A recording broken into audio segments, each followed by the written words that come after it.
In the pre-dawn darkness of May 10, 1940, Europe held its breath. Along the borders of Belgium, the Netherlands, and Luxembourg, the silence was absolute, the kind of silence that precedes a thunderstorm. German soldiers, their faces blackened with camouflage, crouched in positions they had rehearsed 100 times. Tank commanders checked their maps one final time, their fingers tracing routes through terrain that military experts had declared impassable. Artillery crews stood ready beside their guns, waiting for the signal that would unleash the most audacious military operation the modern world had ever seen. At precisely 5:35 a.m., that signal came. The roar of engines shattered the morning calm as thousands of German troops surged forward in a coordinated assault that would rewrite the rules of warfare and topple the greatest military power in Europe in just 6 weeks. But this was not merely another military campaign. This was the culmination of a vision that had been mocked, dismissed, and nearly buried by the very institution that would execute it. This was the vindication of one man's radical belief that the impossible could become inevitable. The story begins not with the thunder of guns, but with the quiet frustration of a general who saw what others could not. Erich von Manstein was not the typical Prussian officer. Born Fritz Erich Georg Eduard von Lewinsky in 1887, he was adopted by General Georg von Manstein and raised in the rigid traditions of the German military aristocracy. His mind, however, refused to be confined by convention. While his peers memorized tactics from dusty manuals, Manstein questioned everything. He had served with distinction in World War I, witnessing firsthand the catastrophic stalemate of trench warfare, a grinding, senseless slaughter that consumed millions of lives and produced nothing but mud and misery. When that war ended in Germany's humiliating defeat, Manstein devoted himself to understanding why. He studied the campaigns, dissected the strategies, and reached a conclusion that would define his career. Modern warfare demanded speed, surprise, and the courage to strike where the enemy least expected. By 1939, as Europe stumbled toward another catastrophic conflict, Manstein held the position of Chief of Staff to Army Group South during the invasion of Poland. His tactical acumen had been noted, but he remained an outsider to the inner circle of Nazi Germany's military establishment. The generals in Berlin regarded him with a mixture of respect and suspicion, respect for his intellect, suspicion for his independence. Across the Rhine, France stood as the colossus of European military power. The French army numbered over 3 million men, equipped with more tanks than Germany, and supported by the formidable British Expeditionary Force. French generals, veterans of the Great War, had learned their lessons well, or so they believed. They had constructed the Maginot Line, a fortress system of unprecedented scale and sophistication that stretched along the German border. Massive concrete bunkers, interconnected by underground railways, bristled with artillery and machine guns. The French High Command considered it impregnable, and perhaps it was. But therein lay the fatal flaw of their strategy. The Maginot Line did not extend along the Belgian border. Geography and politics conspired against such an extension. Belgium was an ally, and fortifying the Belgian frontier would signal a lack of faith in that alliance. More importantly, the French military doctrine assumed that any German attack would come through Belgium, just as it had in 1914. The open plains of Flanders would become the great killing ground where French and British forces would meet and destroy the German invaders. To the south, the Ardennes region presented a natural barrier that required no fortification. This dense forest, with its steep hills, narrow roads, and thick vegetation, was considered tank-proof. French military intelligence had concluded that any force attempting to move armor through the Ardennes would require at least 9 days to emerge, more than enough time for Allied forces to respond. In Berlin, the German High Command shared this assessment. General Franz Halder, Chief of the Army General Staff, had developed the original plan for the invasion of France. Codenamed Fall Gelb, or Case Yellow, Halder's strategy was essentially a rehash of the Schlieffen plan from World War I. The bulk of German forces would thrust through Belgium and the Netherlands, sweeping toward Paris in a massive right hook. It was conventional, predictable, and almost certainly doomed to failure. The Allies expected precisely this approach and had positioned their strongest forces to counter it. British and French divisions would rush into Belgium the moment Germany attacked, creating a defensive line that would bleed the Wehrmacht white in a replay of the Western Front's carnage. Manstein saw the disaster waiting to happen. In September 1939, as Chief of Staff to Army Group A under General Erich von Manstein, he began developing an alternative. His concept was radical in its simplicity and terrifying in its boldness. Instead of making the main attack through Belgium, Germany should strike through the Ardennes, not with a diversionary force, but with the mass of German armor. 7 panzer divisions concentrated into a steel fist that would punch through the forest, cross the Meuse River, and drive to the English Channel. This maneuver would cut the Allied armies in two, trapping the British and best French divisions in Belgium, while the rest of France lay exposed and helpless. The brilliance of Manstein's plan lay in its exploitation of Allied assumptions. The French believed the Ardennes was impassable. Very well, let them believe it. While their attention focused on Belgium, where they expected the main attack, German armor would be racing through the supposedly impenetrable forest. By the time French commanders realized their mistake, it would be too late. The plan, which came to be known as Sichelschnitt, the sickle cut, would slice through the Allied defenses before they could react. Manstein submitted his proposal to Halder in October 1939. The response was swift and dismissive. Halder considered the idea reckless, even insane. Moving 7 panzer divisions through the Ardennes violated every principle of military prudence. The roads were inadequate. The terrain was impossible. The logistics would be a nightmare. If the French discovered the concentration of armor, and surely they would, the entire force could be destroyed while strung out in vulnerable columns along narrow forest roads. Other members of the High Command agreed. Manstein's plan was the fantasy of a staff officer who had never commanded tanks in the field. It was filed away and forgotten. But Manstein refused to let his vision die. Over the following months, he submitted the plan again and again, each time with additional refinements and supporting details. He calculated road capacities, movement rates, fuel consumption. He studied aerial reconnaissance photographs of the Ardennes, identifying routes that could support armored traffic. He consulted with panzer commanders, including the audacious Heinz Guderian, who saw immediately what Manstein was proposing and responded with enthusiasm. Guderian, the architect of German tank doctrine, understood that armor's greatest weapon was not its gun, but its speed.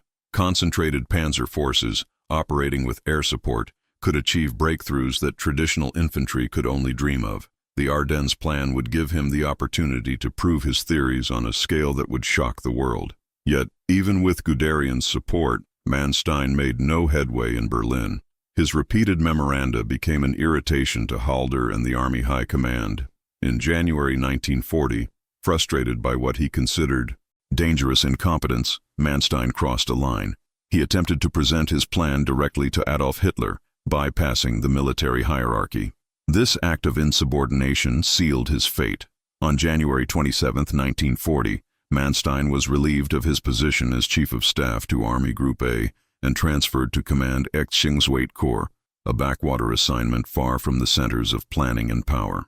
It seemed that Manstein's radical vision would never see the light of day. His career appeared finished, his ideas buried by institutional resistance. Then fate intervened with the cruel irony that so often shapes history. On January 10, 1940, a German aircraft carrying 2 officers and a briefcase full of documents crash-landed in Belgium. The briefcase contained detailed plans for Fall Gelb, Halder's conventional strategy for the invasion through Belgium. Belgian authorities seized the documents before the Germans could destroy them and immediately shared the intelligence with French and British commanders. The Allies now knew Germany's invasion plan in precise detail. Hitler flew into a rage. The entire strategy would have to be changed. The predictable thrust through Belgium, already questionable, was now completely compromised. The Führer demanded alternatives, and in the scramble to develop new options, Manstein's name resurfaced. Several officers who had read his proposals mentioned them to Hitler's inner circle. On February 17, 1940, Hitler summoned a group of newly promoted corps commanders to the Reich Chancellery for a routine meeting. Among them was Manstein, recently elevated to his new position. After the formal proceedings, Hitler asked to speak with Manstein privately. For nearly an hour, the general explained his concept. The feint through Belgium to draw Allied forces north, the massed armor strike through the Ardennes, the rapid drive to the Channel coast. Hitler listened with growing excitement. This was exactly the kind of bold, unexpected stroke that appealed to his gambler's instinct. It promised not merely victory, but complete, devastating triumph. Within days, the plan was adopted. Halder, recognizing the inevitable, incorporated Manstein's concept into a revised Fall-Gelb. The operation would unfold in 3 parts. Army Group B, under General Fedor von Bock, would attack through the Netherlands and northern Belgium, creating the impression of a repeat of 1914. Army Group A, under Rundstedt and spearheaded by Guderian's 19th Panzer Corps and other armored formations, would be the real hammer, striking through the Ardennes towards Sedan and the Meuse River. Army Group C would hold the Maginot Line, pinning French forces in place. Everything depended on speed, surprise, and the Germans' ability to cross the Meuse before the French could reinforce their weak defenses in that sector. As spring arrived and the weather improved, final preparations intensified. Panzer crews trained relentlessly, practicing river crossings and breakthrough tactics. Luftwaffe squadrons rehearsed close air support missions. Engineers assembled pontoon bridging equipment. Intelligence officers studied French defensive positions along the Meuse, identifying weak points and the locations of reserve units. The German military machine, despite its fearsome reputation, was actually a gamble held together by audacity and improvisation. Germany's economy, strangled by the Treaty of Versailles and years of depression, could not sustain a prolonged war. The Wehrmacht had scored a quick victory in Poland, but the Polish army had been outnumbered and outgunned. France was a different proposition entirely. If the invasion bogged down into another grinding war of attrition, Germany would inevitably lose. Manstein's plan offered the only realistic hope, a decisive victory achieved so swiftly that the enemy collapsed before fully mobilizing. Everything depended on those first crucial days. May 10, 1940, dawned clear and warm. At 5:35 a.m., the invasion began. German forces crossed into Belgium, the Netherlands, and Luxembourg simultaneously. Army Group B's advance triggered exactly the response the Germans had anticipated. Convinced that the main attack was unfolding in Belgium, the Supreme Allied Commander, General Maurice Gamelin, ordered the French First Army and the British Expeditionary Force to rush northward into Belgium. The Dial Plan, the cornerstone of Allied strategy, called for establishing a defensive line along the Dial River in central Belgium, where the Allies would meet and halt the German advance. Within hours, hundreds of thousands of Allied troops were streaming north, racing to occupy their assigned positions. This was precisely what Manstein had predicted. The best Allied divisions, including France's mechanized forces and the entirety of the British Army in France, were committing themselves to Belgium. Meanwhile, to the south, a very different drama was beginning. In the Ardennes, German armor moved forward under the forest canopy. The columns stretched for miles.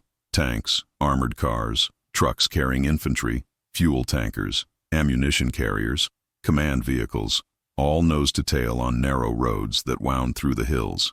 Allied aerial reconnaissance did spot the movement, but French intelligence misinterpreted what they were seeing. Some columns were reported, but the scale was underestimated. French commanders assumed these were diversionary forces, perhaps trying to pin down French units in the Ardennes while the real attack unfolded in Belgium.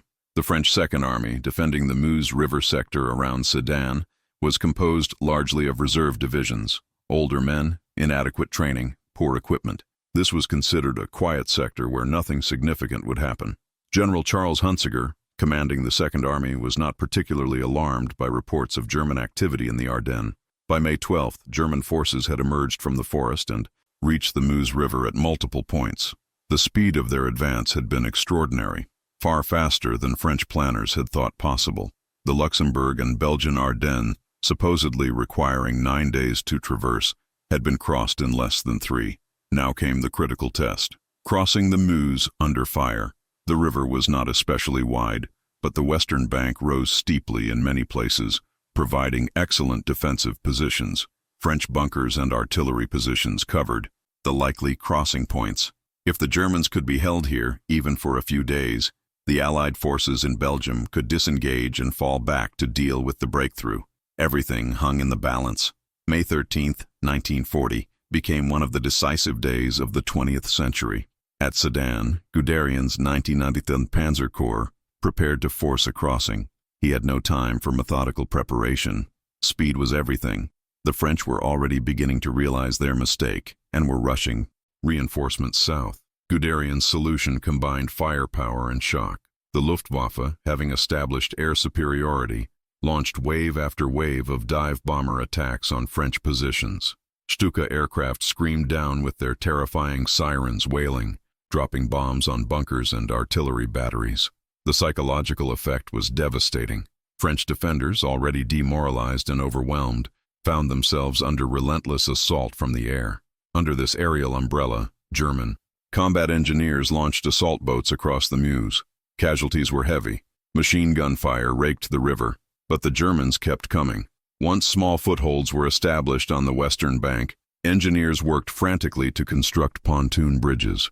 French artillery tried to destroy these bridges, but German anti-aircraft guns and continued Luftwaffe attacks suppressed the French batteries. By nightfall on May 13th, German tanks were crossing the Meuse, the supposedly impregnable river. Barrier had been breached in a single day. The French command structure struggled to comprehend what was happening. Reports were confused and contradictory. Units were out of communication. French generals, trained to fight methodical, carefully planned battles, found themselves overtaken by events moving at blitzkrieg speed. General Hunziker requested permission to withdraw his Second Army to a more defensible line. Permission was denied. French doctrine emphasized holding every position, refusing to yield ground. This rigidity proved catastrophic. While French commanders debated and requested clarifications through proper channels, German panzer divisions were racing westward, exploiting the breakthrough. Guderian, ignoring cautious orders from his own superiors, pushed his tanks forward with reckless abandon. He established his command post at the very front of the advance, driving his subordinates to move faster, always faster. By May 15th, German armor had penetrated more than 50 miles beyond the Meuse, creating a bulge, a salient, that threatened to cut the Allied armies in two. French counterattacks, hastily organized and poorly coordinated, bounced off the German flanks without effect. The panzer divisions, supported by motorized infantry and relentless Luftwaffe attacks, simply outpaced any attempt to contain them. In Paris, the mood shifted from confidence to panic. Prime Minister Paul Reynaud telephoned British Prime Minister Winston Churchill, who had taken office just days earlier, and declared in English, "We have been defeated, we are beaten, we have lost the battle." Churchill, disbelieving, flew to Paris to assess the situation personally. What he found shocked him. The French government was already burning archives, preparing to flee the capital. French generals spoke of catastrophe and defeat. The British leader, famous for his bulldog tenacity, urged the French to counterattack, to throw their reserves into the battle. But there were no reserves. The best French divisions were trapped in Belgium, cut off by the German advance. The forces remaining in central France were scattered, demoralized, and incapable of mounting an effective response. The Allies did attempt a counterattack at Arras on May 21st, where British tanks temporarily startled German forces, but the attack was too small and too late to alter the strategic situation. By May 20th, German panzer units had reached the English Channel at Abbeville, completing the sickle cut. The Allied armies in Belgium, more than 1 million men, were now trapped in a pocket with their backs to the sea. What followed was the desperate evacuation at Dunkirk, where the British managed to rescue over 300,000 troops between May 26th and June 4th, a feat that Churchill rightly called a miracle of deliverance, but also acknowledged as a military disaster. The evacuation saved the British army but left France alone and defenseless. German forces regrouped and turned south. The second phase of Fall Gelb commenced on June 5, 1940, with attacks across the Somme and Aisne rivers. French resistance, though often heroic, was piecemeal and doomed. The psychological impact of the Ardennes breakthrough had shattered French morale. Refugees clogged the roads, fleeing southward in panic. The government abandoned Paris on June 10th. 4 days later, German troops marched unopposed through the Arc de Triomphe and down the Champs-Élysées, the symbolic heart of France now under the swastika. On June 17, Marshal Philippe Pétain, the hero of Verdun, replaced Reynaud as head of government and immediately requested an armistice. The formal surrender was signed on June 22, 1940, in the same railway car at Compiègne, where Germany had surrendered in 1918, a deliberate humiliation orchestrated by Hitler. France, which had fielded the largest army in Western Europe, had been defeated in 6 weeks. The victory was attributed to many factors: German technological superiority, the prowess of the Luftwaffe, the tactical brilliance of commanders like Guderian and Rommel. But those who understood the campaign knew the truth. The victory belonged to the vision of a general who had been mocked and sidelined, whose ideas had been dismissed as fantasy. Manstein's plan had transformed modern warfare. It demonstrated that with proper application of mobility, surprise, and concentration of force, even the most formidable defenses could be shattered. The concept of blitzkrieg, lightning war, became the defining tactical innovation of World War II. Yet there was no easy triumph in Manstein's vindication. The swift victory in France led Hitler to believe that similar success was possible elsewhere. The hubris generated by the fall of France contributed to catastrophic decisions. The invasion of the Soviet Union, the underestimation of American industrial power, the refusal to consider negotiated settlements. Germany's initial victories sowed the seeds of ultimate defeat. Manstein himself would go on to command armies on the Eastern Front, winning brilliant tactical victories that could not alter the strategic reality of Germany's losing war. He became known as the Wehrmacht's finest operational commander, but his genius was ultimately employed in a cause that brought ruin to his country and horror to the world. The story of May 10, 1940, is not a tale of good versus evil with a clear moral. It is the story of how audacity, intelligence, and careful planning can overturn conventional wisdom and change the course of history. Manstein saw what others could not, that the supposed strength of the Allied position was actually a fatal weakness, that the terrain everyone considered impassable could become a highway for the bold, that the enemy's expectations could be weaponized against them. His plan succeeded not because it was complicated, but because it was counterintuitive. The Ardennes offensive worked because the Allies could not believe it would be attempted. In the broader sweep of history, the fall of France altered the trajectory of the 20th century. Britain stood alone against Nazi Germany, transforming the war from a European conflict into a global struggle. The defeat of France emboldened Japan and Italy, expanding Axis ambitions. The shock of French collapse convinced the United States that isolationism was no longer viable, setting in motion the events that would bring American power into the war. The Lightning Campaign that began on May 10, 1940, thus became a hinge upon which the modern world turned. For Erich von Manstein, the victory brought professional vindication but no personal satisfaction. He had proven his point, demonstrated that orthodoxy could be challenged successfully. Yet he had also helped unleash a catastrophe that would consume tens of millions of lives. In his post-war memoirs, Manstein defended his military decisions while distancing himself from the regime he had served. He presented himself as a professional soldier who simply did his duty, a stance that historians have challenged and debated. The truth is more complex and more human. Manstein was a brilliant strategist trapped in service to an evil cause, a man whose intellectual gifts were used to enable atrocities he claimed not to support. His legacy is inseparable from the regime that implemented his vision. This is the final lesson of May 10, 1940. Great plans and brilliant strategies are morally neutral tools. They can be used for liberation or conquest, defense or aggression. The transformation of ridicule into reverence, of the dismissed outsider into the vindicated visionary, tells us nothing about the righteousness of the cause. It tells us only that human ingenuity, determination, and the courage to challenge received wisdom can reshape reality, for better or for worse. The dawn that broke over Europe on May 10, 1940, revealed not just the beginning of a military campaign, but the power of a single mind to alter the fate of nations. Manstein's plan was not the product of superior resources or overwhelming force. Germany was actually outgunned and outnumbered by the combined Allied forces.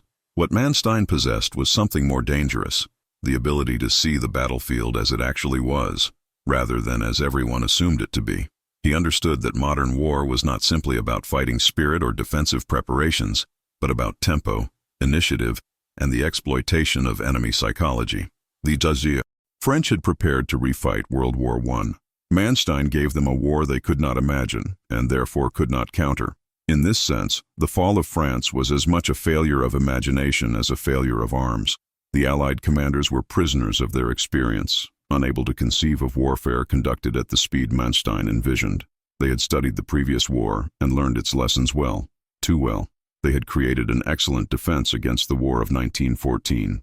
Manstein fought the War of 1940, and the difference was decisive. Today, military academies around the world study the 1940 campaign in France as a textbook example of operational art, the level of war between grand strategy and tactical combat.